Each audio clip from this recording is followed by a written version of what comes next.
Let's face it, this is not the worst thing you've caught me doing.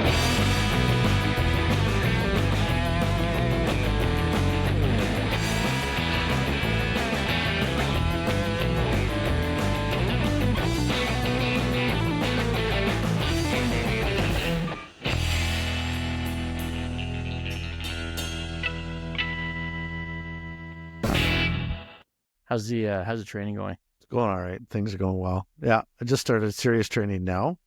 So I'm 18 weeks out and then ready to go June 21st. So gradually grows the mileage that I do every week.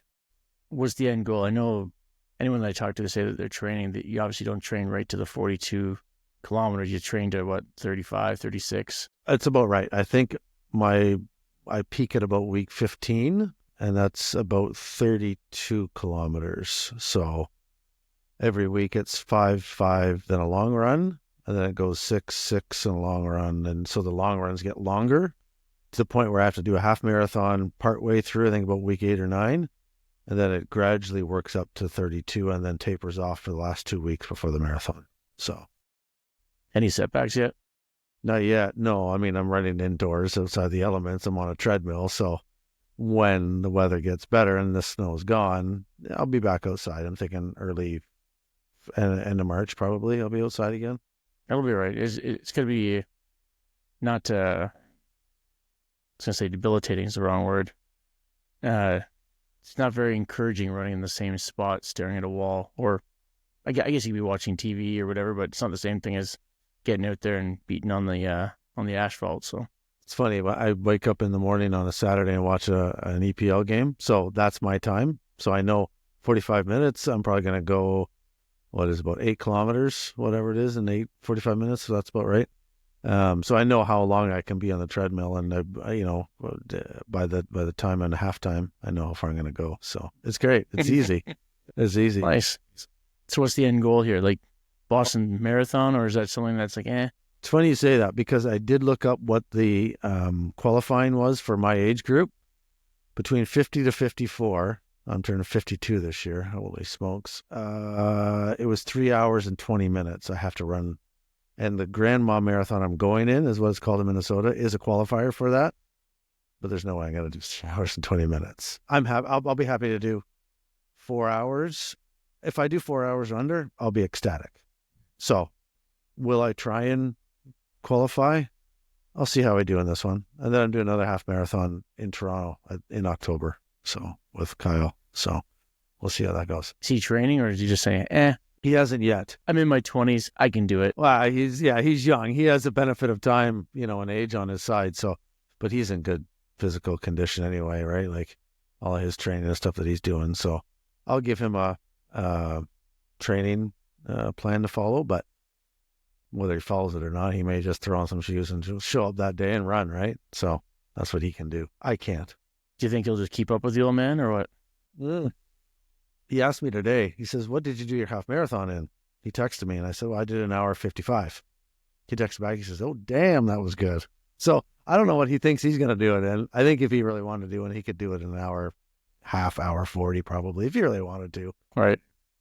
You know what'll end up happening, I think, is he'll go out when he, like his first week of training or whatever, and he'll go, okay, I got to see where I sit with the half marathon, and he'll get to a certain point and go, okay, I need some training. Yeah. But then if he does concentrate on training, he'll just, he'll be gone, right? Like for me, it's, you got to pace yourself the first bit, go slow out of the gate, and then pick up speed. And then for the last 3 or 4 kilometers, go at it as hard as you can. Yeah. Well, I mean, he's what, half your age? He's 22, I think. Oh, so yeah. For some reason, I had him at 24, 25. No, that's Emma. So he's less than half your age. Yeah, I mean, he could go as fast as he wanted to go. Yeah. So yeah. So how's things going with you? Good. Haven't been doing much. Just working. Yeah. This whole Trump stuff is always up in the air with for automotive, right? So. Yeah. So what impact's that going to have on not only you guys but the whole auto industry? What's the scuttlebutt around? Everyone's keeping pretty tight-lipped. To talk to like the manager of our, I don't know if he's the guy that's right underneath our manager of our building or whatever. So he said, "Oh, there's people working on plans and stuff." And then the only talk I've heard is about 10 years ago, every plant went to what they call a K platform, which means you can switch to any vehicle. So a couple of guys are thinking that worst comes to worst, we can go to we used to have a system called SBS, so that one group would pack this big container full of all the parts needed for that specific car, all the different options, and then it gets rolled onto a thing right in front of the car. So when the team members would walk by, they would grab their part and put that part on. Whereas now it's all on flow racks because it takes up more room line side, but when you have less options, it's more feasible just to have them there. But if we went to building multiple vehicles, so there's I think it's Shoki plant in Japan, they build like 5-6 different vehicles come down the line. Under one roof? Yeah. Really? That's one of the rumors, is that if worse comes to worse, we could do that. Yeah. So, but we'd have to go back to that SBS system. So you'd have a different group picking, say, parts for a Highlander, parts for a RAV, parts for a Corolla, and you just see them coming down. So, I mean, anything's possible. I know my brother, when he worked for Honda, he couldn't even fathom the fact that our cars come down in orders, right? So it'd be red, white, silver, Oh, yeah. yellow. Whereas at Honda, he was saying that it'd be a batch of like 25 black and then 25 white, and that's how they put them out. But our system is so that once it gets to the door, it goes out and they get put in their orders for the train to go to whatever place in the States, or Hefner in Kitchener, right? So vehicles, I mean, I'm learning lots now. I'm hearing that they go across border quite often before they're finally complete. Oh, absolutely. Like, I mean, and so whatever's going to happen with tariffs or whatever I mean, that will, if they keep going back and forth, I mean, that's just going to drive the price up through the roof for a vehicle. I mean, yeah, 100%. I was saying that to people before, that it's not just, so say you buy a $40,000 vehicle, they don't just tack on $10,000, because that price has gone back and forth on all the parts that are something that's made here goes over to Michigan, and then they do their thing, and then it comes back over to Ontario, and then it goes back over to somewhere in New York or wherever they're. What I don't understand is, why can't we do all of that in one country? And I mean, is it just the technology? Is it the specialization of the vehicle? You need a special part. Why can't all of that be done? 90% of it in Canada, ship it over to the States, and the States finish it off for the last 10%. Then your vehicle's done. Like, again, I'm sure it's far more complicated than that, but I gotta believe there's got to be some sort of easier way to do that. There'd be a significant injection of money into Ontario to build the plants needed, like specifically to do those same things that Michigan doesn't, same as vice versa. So it's cheaper just to send it across and get it done there and have it shipped back than it is to, or maybe nobody even wants to build this other building, right? Yeah. So but maybe in the end, that's what we have to do to be able to sustain ourselves, right? 100%. But again, that's a long-term, massive investment. And so this is what I didn't understand. Like, I understand what Trump's doing. I don't disagree with what he's doing. I disagree with how he's doing it. What he should have done in his first term, if this was his big, like, long-term plan, he should have dumped a whole bunch of money into steel, forestry, get all your stuff set up. That's what you use your first 4 years for. And then start doing what you're doing. But you didn't set anything up. So all he's doing is screwing over his own people, because I know there's a lot of Americans and Canadians too, I'm sure, that think that the company is going to pay that tariff and not a big deal, which is true. The company pays it, and then that gets baked into the price of whatever it is coming across. Like, there was a video of this guy selling T-shirts, and he's like, "Oh, no, I'm all for it." He goes, "Hey, man, where do you get your T-shirts from?" China. Well, China, let's just say they charge 20%. So you pay $10 for your shirt now you're paying $12 for your shirt. He goes, "Well, why?" He goes, "Well, because Trump's charging them an extra 20% on it. So who do you think is going to pay for that? You as the consumer, in right?" the end, it comes down to you and I, right? Like, that's who's going to be paying for it all. But like, what I've seen is it's a good, something good is coming out of this, because Canadians are starting to look more at themselves, and it's really galvanizing the country even more than what it was. I mean, there was a period of time during COVID and whatnot, and whatever went on there, people were almost, when you flew the Canadian flag, it was almost, people looked at it as being freedom convoy and all of that. Now it seems to be the opposite, and it's good to see, because somebody posted something on social media today saying, it's good to see the Canadian flag again being flown for the pride of the country rather than, being, a small select group. Yeah, that's right. 100%, So I think it's good that we're, starting to look at things a little bit differently, what's made in Canada, the grocery store, whatever it might be. Mm-hmm. And I mean, I'm looking at it too, but on the flip side, it's funny. I went and I'm looking at bacon, going to buy bacon. I looked at the American bacon, $6.99 pound, whatever it was. I looked at one that was more closely locally made in Canada to our area here. It was $10.99 for a pound of bacon.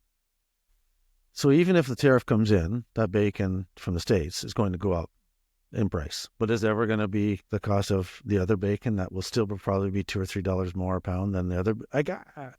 Are we willing to pay that additional amount to say we're supporting Canadians? I don't know. I think, well, I can't speak for anybody other than myself, obviously, but I know orange juice was a big thing that they were talking about. So I was at the grocery store today and I actually picked it up, looked at the back, it says imported for Sobe. So then I actually went onto my phone to look to see where it was. And it did say made in Canada, but then it said can also be imported from abroad. Right. I'm assuming abroad for orange juice is going to be Florida. Florida, absolutely. 100%. Like, what was it that they say? If it says product of Canada, 90% is Canada. Made in Canada is 52, 51%. I might have those flipped, product or made, whichever one it is. I'm in the same boat. I always get them confused. It's funny. Then you look at the back and it says processed in Canada or whatever it might be, which means it might have just come in. They processed it, shipped it out to Sobeys or whatever grocery store, right? So again, you still don't know 100%. Yeah. So I'm glad that grocery stores and other places are starting to really bring them to the forefront. So how do you feel about the American products that we have, but they're made here? So like, let's just use beer, for instance. Mm-hmm. It gets licensed here and it gets made here. It just has the American name. See, to me, I don't have a problem with that because it's still like it won't ever get hit with the tariffs because it's actually made and produced here in Canada, and it's being made by people that are getting paid here, and everything stays kind of in house. I know it's kind of that one that kind of toes the line for if you should or not, but. Like Blue, Labatt Blue, I assume is one of them. I mean, it's made here in London, I think. Maybe, I don't know. Yeah, but that's Canadian, isn't it? I think that is Canadian. Yeah. Again, Labatt and Molson are both Canadian companies. Like Budweiser might be another one. Right. I don't know. I don't drink beer anymore, so I don't really care. Or even like what's the big popular one there? Oh, my drawing a blank. Miller Lite? No. Coors Light? Is it Corona? That's Mexican, isn't it? Isn't Corona? Yeah, it's not Corona. Whatever it is, there's it's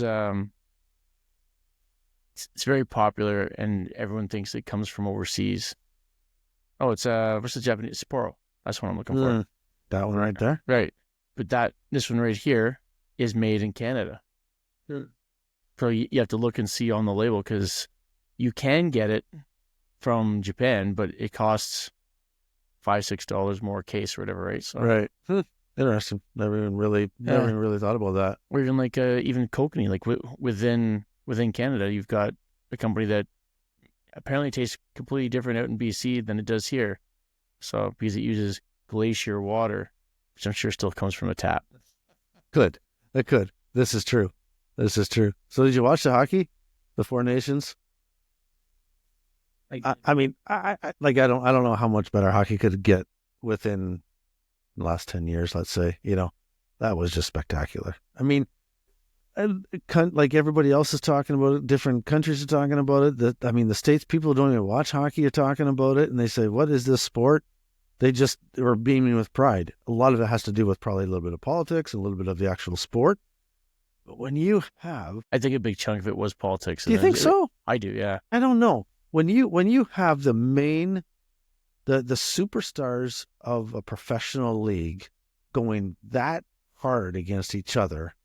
I can't think of another sport in the world that could or would do that in the middle of a season. Football would not. No, Basketball would not. nobody does. Well, Baseball, yeah, but they're not going to go that hard. no, Like soccer does. Though, like whenever they have like the World Cup and whatever in the middle of their season, they do go that hard. yeah, So it'd be those two sports. But so the only reason why I said I think that it's a large chunk of that is political. Yeah, I'm gonna retract that. I think the whole thing that was political was the booing, and that drew a lot of attention to a lot of things. mm-hmm. I didn't realize that Chantal Kreviazuk changed something in there. I thought personally, I wasn't really listening. I was singing along. I'm like, what? Oh, she screwed that up. Because the one that sang the one in the previous match against Finland, like, I don't know what she was singing, but it did not sound like the Canadian national anthem. Chantal Kreviazuk's version wasn't very Wasn't overly great. It wasn't overly great. I mean, certainly I caught the change in the words, but yeah, I'm not sure about booing athletes. You're trying to get across there because the people on the ice or people in the ring, whatever it might be, sport, they don't have anything to do with it. No, but I don't think that it was actually for them. It wasn't against the American people. It wasn't against the players. It was purely for Donald Trump. That's why I took offense to it whenever, at the beginning of that one, the Americans were booing the individual Canadian players whenever they were saying their names. That is not the same thing as booing a president. Okay, so think of this. In Montreal, when they had the games early in the tournament, Canadians booed the American national anthem because we were threatened, or we still are threatened. Really, we are. First state, governor, tariffs, all of that sort of stuff, just hogwash. We go to Boston.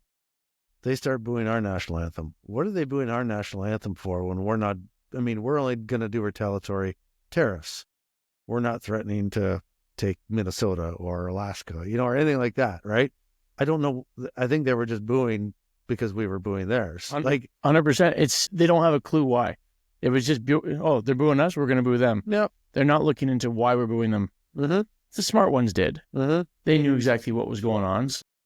But the sports side of it, I've never seen two teams go out like that before. Yeah. Oh, 100%. Like the Tkachuk brothers, just some of the best players in the world came out. Like the U.S., they're going to take over hockey in the next 3 to 4 years. No doubt about it. I mean, they're beating us in the World Juniors. They beat us one game in that tournament, and probably could have beat us in the finals for sure. If it wasn't for our goalie, he stood on his head and he got questioned all the way through the tournament. But their population is so large. This tournament will probably bump their production of players, let's say, in the next 10 to 12 years. I just see them taking over hockey because they've got such a large population and they can. And so much of it, too, is like we've had decades and decades of Canadians going down to the States, staying there, having families. And then their kids are now coming up through the system, and now they're in the NHL. So that's true. And now they play for the States. Yeah, right? 100%. I mean, we still have, I would say, the best players in the world right now. I mean, Sidney Crosby was unbelievable in that tournament. McDavid, people will question Marner, but he got 2 assists in the final that won the game. And he just has a history of not showing up when he's needed. There's a couple questionable games for him, I thought. Like he looked out of place, but in the final game, he stood, came to play, and him and McDavid, unstoppable. Like, it was just great. There's a couple of players I thought, it probably wouldn't be taking them next time, but I mean, our superstars, and we got new ones coming up. We got Macklin Celebrini coming up, Connor Bedard. I mean, there's a whole bunch of young crop coming up too, but they're being equaled by what the U.S. players are doing too. So Bedard, I didn't even hear why he wasn't taken. Is he injured, or is it just because he didn't have a great season? So is that the reason why he just didn't get picked? But probably you would think with a guy that's shown up in every tournament that he's ever been in, why not take him? At least bring him as an alternate or something. You know what I mean? And then just throw him in there and go. He's not surrounded with a lot of skill where he's at right now in Chicago. So and he wasn't or isn't having a good season right now.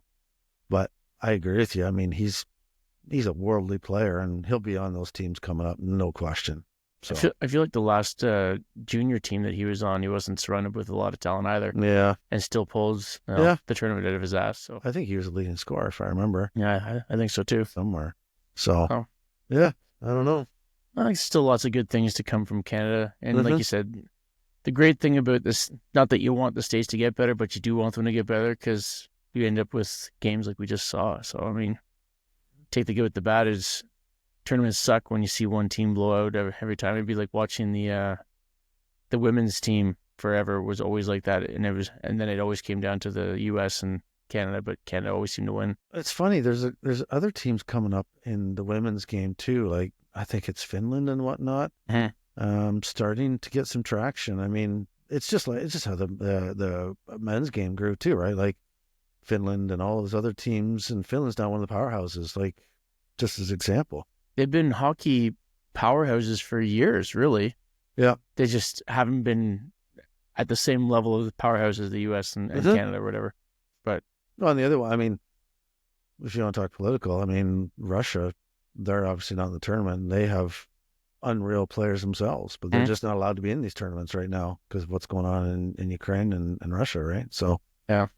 But Trump's going to take care of that too. Right. Don't Well, worry. He's already got a deal without he's- the Ukraine in it. He's So going to take care of the world, you know? Yeah. So, yeah. he's already broken one promise, though. He did say that he would get it all settled and done in 24 hours. I mean, isn't he talking about buying Gaza or developing Gaza? Like, I mean, I think he's got to focus on his own house before he goes too much outside of, you know? 100%. It's just weird that he'd even say anything like about that stuff because he's sounding more like a real estate developer than the president of the U.S., right? He was saying, well, like, we're not going to put boots on the ground, but we'll develop it. Like, so you're going to hire somebody to come in and do it? So are you a real estate developer or are you a fucking, you know? It's unfortunate. Like, it's really unfortunate because I think he's got a lot to do in his own country right now before he can really start pushing outside his boundaries. Well, I think all he's doing right now is he's shooting stuff out in every direction.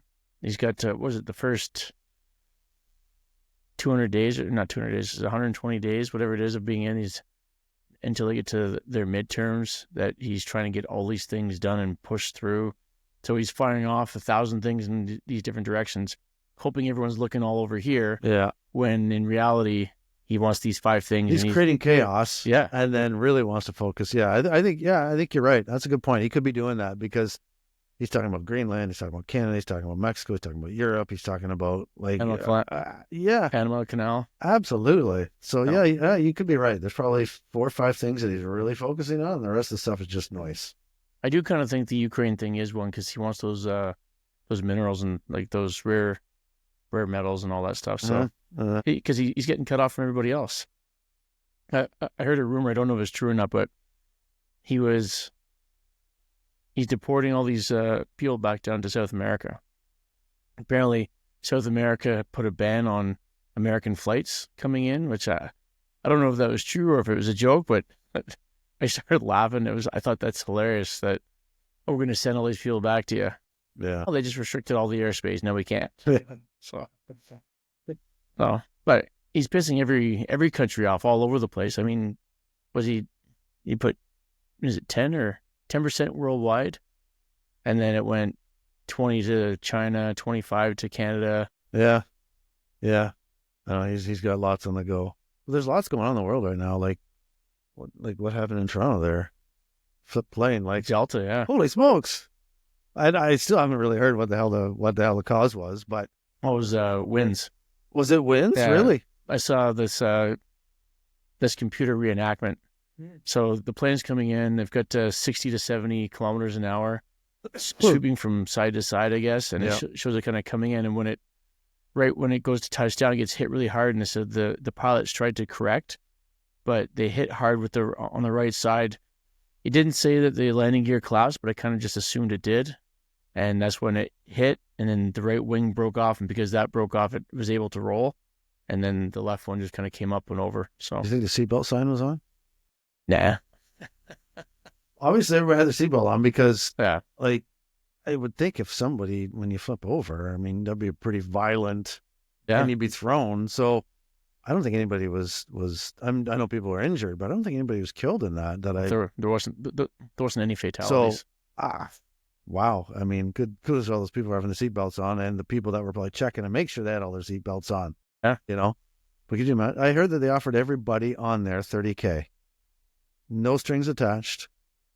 So, meaning, I guess you could still sue them if you really wanted I to. guess, yeah. You know, 30 grand for flipping a plane and walking away. I don't know.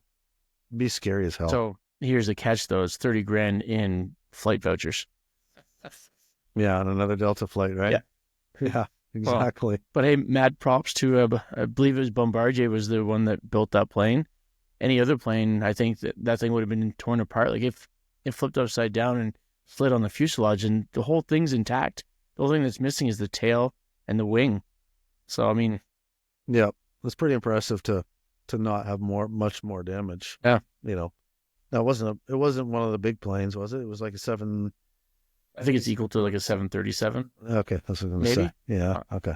Could be I talking don't my know ass on that one. planes, but yeah. Anyway, we'll fact check it later. You know, we'll figure that out. Definitely wasn't one of the big bad boys, that's Yeah. for sure. Yeah. And then they had another one in what state I was did it? hear about this one. What the hell was that one about? I know very little about it. Emergency evacuation. I saw people going down the big slide that comes out the door there, and I don't know what happened. Oh, that's not the one I'm talking about. You're thinking of another one. Yeah, someone at work was saying that there's a midair collision between two. So I don't know. Maybe that is the same one that you're talking about. These guys So- were on the ground, so I don't know. Well, I'm going to assume eventually the other ones were too. Well, yeah, I would say so too. There's a lot going on in the aviation world lately. Yeah. Well, that's what happens when you get rid of all the people. Yeah. It's It's funny how everything seems to come back to Trump. Well, I mean, as you know, I'm a big hiker and whatnot, and I listen to a couple podcasts on backpacking and hiking and all that sort of stuff. And in the States, at all the national parks, they just laid off, I want to say 100,000 people. And they didn't say what the cause was or why, but I think it's probably part of this trying to save money. You know, I mean, I got to believe 100,000 people lay off towards whatever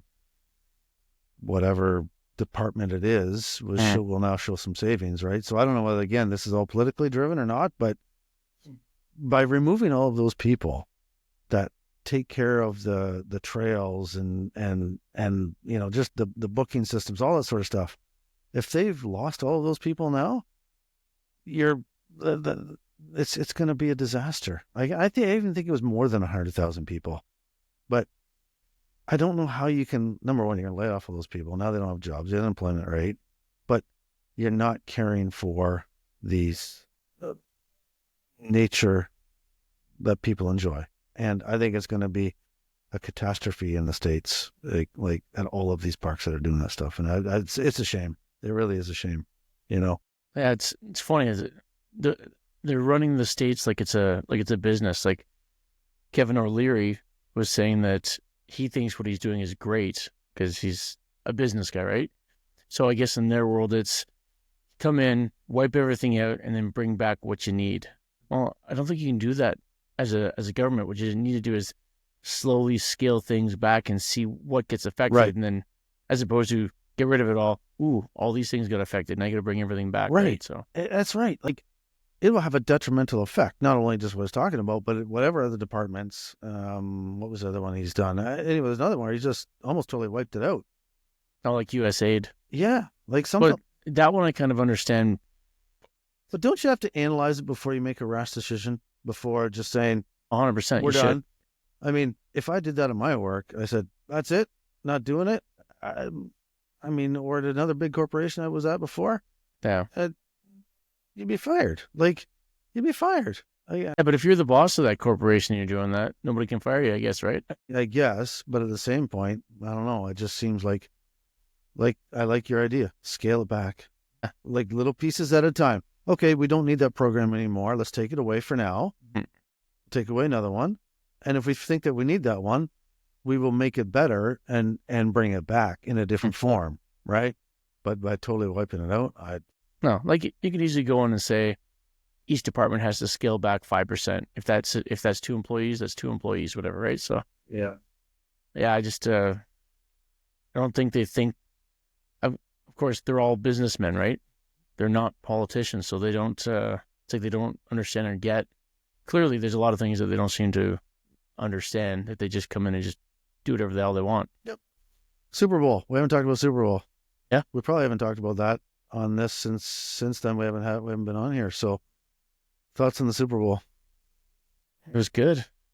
I'm just saying it was good just because the Chiefs lost. So Yeah. not a fan of the not a fan of the Eagles, but I was cheering for them. Actually, I'm trying to blank on his name. Barkley. No, Randy Flanagan. Oh yeah. Okay. Yeah, I texted him while it was on. Go, this is the one only time I'm going to be cheering for the Eagles. Of course, as a Yeah. Dallas fan, you don't want them to win. But I mean, yeah, I was. I mean, I didn't really watch a lot of it. I mean, I came over here a couple times in and out, but then fell asleep on the couch and never made it back. But Woke up, jumped up and Yeah, down, and right like- back to bed. it was great to see. I mean, I don't know. The Chiefs do get a really bad rap. Do they get favoritism? I don't know. I mean, people say they do. I mean, as a Bills fan, I say that they do. But the same point, I mean, it would take a heck of a lot of people to be trying to figure out how to make to screw over the Chiefs in a game, and it's got to come from the top all the way down, right? 100%. Like you can't expect. How do you know how many referees on the field? Like they all can't be saying let's screw the other team. That's not, Yeah, but all it takes is for that one just to throw the flag and make the call and say, yeah, he came in, he was roughing the passer. But True. but that's the problem with that call. So to me, this is just like that call that was in the NHL when guys would turn and protect the puck. At the last second, they would turn their back to them to protect the puck and turn up against the boards right in the middle of a check. Well, the guy that's given the check, he can't really step out. You know what I mean? But they're being taught that in the juniors. To me, that this is very similar in the fact that it's more so Mahomes than anybody else. He'll run and he'll slide at the last second after the guy's already in motion to hit him. yeah. And then because he went down and then got hit, Mm-hmm. the defender gets hit with a roughing the passer, which is bullshit. Like the one that really got me, and it was obviously the Bills game. The flag where when he was going to get the Josh Allen had the ball at his chest and he was trying to get over the line. Well, the referee from your side said that he had made the line. Yeah. The referee on the opposite side Couldn't said see he shit. did not. Yeah. And somehow his perspective made the ball not get the first down, which I'm not sure how you can do that if you don't see the ball. If the player's holding the ball on his chest and over the line, I mean, there's been lots of angles on it, and in the heat of the game, I mean, whether he made it or not, the referee making the call should be the one that actually sees the player with the ball. Yeah, 100%. So, is that just a fluke? I don't know.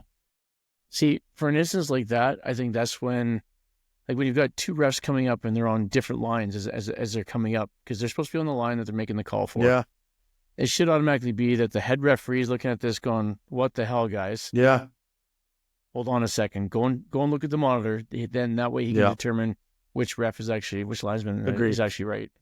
Soccer has VAR. They have a chip in the ball or a line. So does the NFL. They don't monitor it to the line, right? And they have all the other technology. They have like the video camera in the pylon at the end zone, all of that sort of stuff. Why can't we, football, know where the thing is, but we're going to use a chain to figure out where the football is lying based on where the guy puts the ball down on the ground. Yeah. Like, to me, it's the same with hockey. I mean, there should be a chip in the puck, and when the puck goes over the line, Which again, there is a chip in the puck. yeah, but I don't. It's- But it doesn't do it's anything not- for goals. Right. It doesn't do anything Yeah. for that. It's does tracking stats, speed, all of that sort of stuff, right? same as the football. Right. It counts rotations, Yeah. PSI, apparently stuff like that. Like I don't know why, in the world of technology and to have things right, you can't do that. It doesn't make any sense to me. I mean, look at baseball. They're looking at eliminating the umpire behind the plate. Well, to call pitches and strikes and balls. Like, why can't this is such a key fundamental thing in a sport? Fucking make sure that you get it right. once upon a time, I was all on, keep the human element in the game, let the referees call the game. But sometimes when there's a blatant miss, like the hand of God. Yeah. Anyway. See, I've always been on the opposite side of that. I don't think that, I know people say, oh, you're taking away from the sport when you're taking those choices away from the refs. I'm like, the refs should not be influencing the game at all. They're supposed to be there to tell you, you've done this wrong. Here's your penalty. Mm-hmm. This is offside. So we're coming back out here. There shouldn't be any misses. If the refs are causing that much of a problem, like umping in the baseball, if they're causing that much of a problem, that's not part of the game. That's affecting the game in a negative way because you're no longer leaving this up to the players. Yeah. You're now leaving this up to the refs. The refs have, a 25% stake in this game now? Like, Yeah. I just don't get it. Like it. Well, and some referees have been, caught gambling on a game, and mainly basketball is what I can remember. Yeah. In college, they were paying kids off or, stuff like that. Referees were making special call. Like, it was just ridiculous. Like, I don't know. I mean, referees got to be true, even in EPL. Yeah. I mean, I think they've had issues like that. So. Yeah, calls that shouldn't be made, but the one that drives me nuts, and everyone always seems to think it's fair, is if a ref makes a bad call down here, they're all up in arms. They make another bad call down here, well, we're even. True. But to me, that says more about the ref recognizing that they've made a mistake. Yeah. And not that I agree with punishing the other team for doing something just as stupid or whatever, but at least that says something to me that's, yeah, I fucked up. Whereas some of them, they just keep going and it's all one-sided, like what you see with the Chiefs. Agreed. Yeah, 100%. 100%. Yeah, it is what it is. Yeah, what else is going on? Other than this, just trying to figure out how all this stuff here works with going to video. Looks good. I think you've done a great job here. I guess we'll see. Starting to get some momentum now, Now we can start getting more people in here, and we'll do the IBM again and get that going. And you said Martin's back tomorrow? I think it's tomorrow. Yeah. Yeah. So 1 day this week. Maybe we can all get together sometime this week, or yeah, sure. Tell him to bring his laptop. Yeah, no kidding. Well, this is working now, so I mean, I think we'll be fine. Yeah. Can you do 3? Well, see, that's what I don't know. I think you just have two people here, but sharing a mic. Yeah. Yeah, I could probably do that. Either that, or else I'd have to buy another camera and post. Sure, why not? It's only money. Yeah. Why not? So, yeah. Hey, cool. This has been a good restart. Yeah, we'll call it. So it is supposed to be a trial, but I think this will probably end up going on the air. This is a good one. I really enjoyed that. That was a lot of fun. Me too. Yeah. A lot of fun. So I was glad you said yes when I texted you. Yeah. No, I think we got some things ironed out. So yeah, I know Gales is going to do one tomorrow. His is going to be remote. We'll see how that one there works. So I don't know what he's going to use over there. So he might end up having to come over. Yeah, exactly. On his bike. But at least now I know that, that actually works and the mic works and the camera or whatever. So yeah, I think this is good. Yeah. All right. Cool. All right, pal. Well, thanks a lot for having me. Thanks for coming on. See ya.